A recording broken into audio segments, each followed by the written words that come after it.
Le film Avatar de James Cameron, sorti en 2009, se déroule dans un futur lointain, en 2154, à une époque où notre planète a épuisé toutes ses richesses naturelles. Pour y remédier, une corporation nommée Administration du développement des ressources, ou ADR, entreprend un voyage vers un satellite du système Alpha du Centaure appelé Pandora. Sur place, cette compagnie exploite un minerai précieux appelé unobtainium, sans aucune considération pour l'écosystème pandorien ni pour ses habitants, notamment des humanoïdes bleus de 3 mètres de haut appelés Na'vi, qui vivent en parfaite symbiose avec leur environnement. L'atmosphère de Pandora étant toxique pour les humains, l'ADR utilise des corps hybrides mi-humains, mi-Na'vi, appelés avatars. Jake Sully, un marine paraplégique, est embauché par l'ADR suite au décès de son frère jumeau, qui devait piloter un avatar. La docteure Grace Augustine, responsable du programme Avatar, doute des compétences de Jake,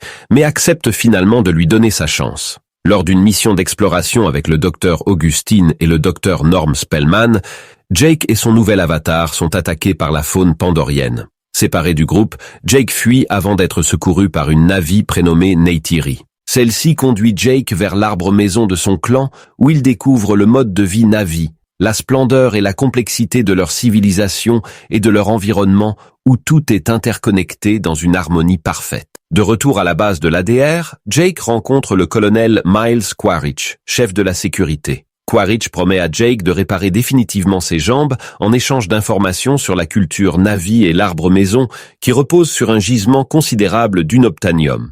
Au fil de son apprentissage et de l'établissement d'un lien de confiance avec les Na'vi, Jake est finalement intégré dans la tribu Omaticaya de Neytiri. Progressivement, Jake et Neytiri tombent amoureux et se choisissent mutuellement comme compagnons. Cette relation pousse Jake à ressentir une culpabilité profonde d'être utilisé comme espion par l'ADR et concernant les pratiques minières qui détruisent irrémédiablement l'écosystème de Pandora. Dans un acte de rébellion visant à protéger un site sacré Na'vi, Jake sabote un bulldozer de l'ADR. Parker Selfridge, administrateur en chef de l'ADR, s'impatiente face aux obstacles rencontrés dans la quête d'unobtainium de sa société et ordonne l'anéantissement de l'arbre maison. Grace, une alliée des Na'vi qui redoute les conséquences de cette destruction sur le réseau neuronal biologique de Pandora, se précipite avec Jake pour avertir et évacuer les Na'vi. Pour expliquer l'urgence de leurs avertissements, Jake avoue être un espion de l'ADR tout en suppliant les Na'vi de fuir leur demeure. Face à cette révélation et ce sentiment de trahison, Jake et Grace sont faits prisonniers par les Na'vi. L'équipe de Quaritch intervient alors, détruisant l'arbre maison et tuant de nombreux habitants Na'vi, dont le père de Neytiri, le chef du clan. Bien que la mère de Neytiri, Mo'at, libère Jake et Grace pour leur sauver la vie, tous deux sont déconnectés de leurs avatars et emprisonnés par l'équipe de Quaritch. Trudy, une des pilotes de Quaritch, horrifiée par sa brutalité, décide d'aider Jake, Grace et Norm à échapper aux soldats de l'ADR et à regagner leurs avatars pour sauver les Na'vi. Cependant, durant leur évasion, Grace est blessée par balle. Pour regagner la confiance des Na'vi, Jake affronte dangereusement une créature très redoutée et vénérée nommée Toruk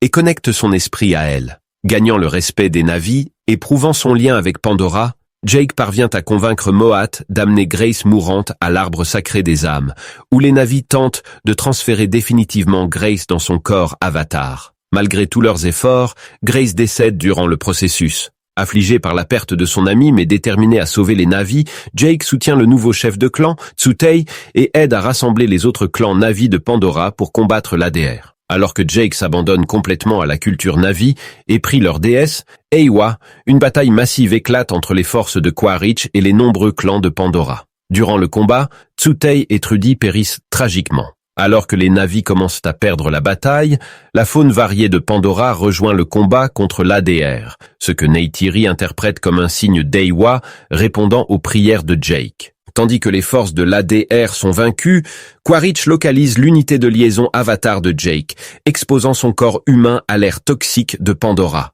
Au moment où Quaritch s'apprête à tuer l'avatar de Jake, Neytiri surgit, élimine Quaritch et sauve son amour. En conclusion du film, les Na'vi sont victorieux, expulsant tous les humains qui ne leur sont pas loyaux de la planète. Jake décide alors de faire transporter son corps humain à l'arbre des âmes où il est définitivement transféré dans son corps avatar, lui permettant de retrouver Neytiri et de rejoindre sa nouvelle famille dans le clan Na'vi Omaticaya. L'histoire se poursuit dans Avatar, la voie de l'eau. 16 années se sont écoulées et Jake Sully est désormais chef du clan Omaticaya, vivant une existence paisible avec Neytiri et leurs enfants. Les fils Neteyam et Loak, la fille Tuk et Kiri, l'adopté, apparemment conçu de manière immaculée depuis le corps Avatar sans vie de la docteure Grace Augustine. Les enfants de la famille Sully sont également devenus très proches de Spider, le fils du défunt colonel Quaritch, qui a été élevé par des scientifiques humains autorisés par les Na'vi à rester sur Pandora pour étudier son environnement.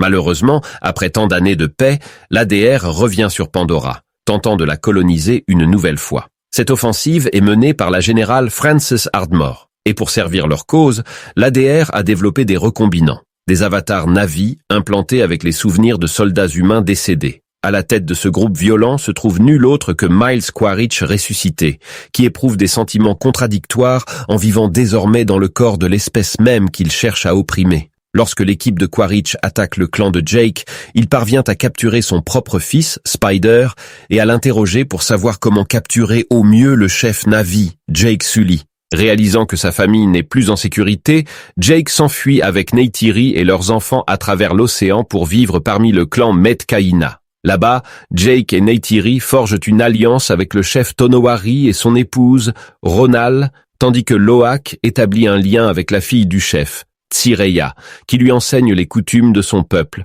ce qui conduit les deux jeunes à développer des sentiments romantiques l'un pour l'autre. Loak devient la cible de moqueries de la part d'Aonung, le frère de Tsireya, qui emmène Loak dans une sortie de chasse en mer, puis l'abandonne dans des eaux dangereuses. Loak est secouru par Payakan, une créature semblable à une baleine connue sous le nom de Tulkun. Loak et Payakan forgent une amitié improbable qui vaut à Loak le respect d'Aonung, celui-ci expliquant que les Metkayina considèrent les Tulkun comme des frères spirituels. Cependant, Payakan est un paria parmi les siens. Payakan explique à Loak qu'il a été banni de sa tribu après avoir attaqué des chasseurs humains qui avaient tué sa mère, ce qui a engendré davantage de violence contre les Tulkun.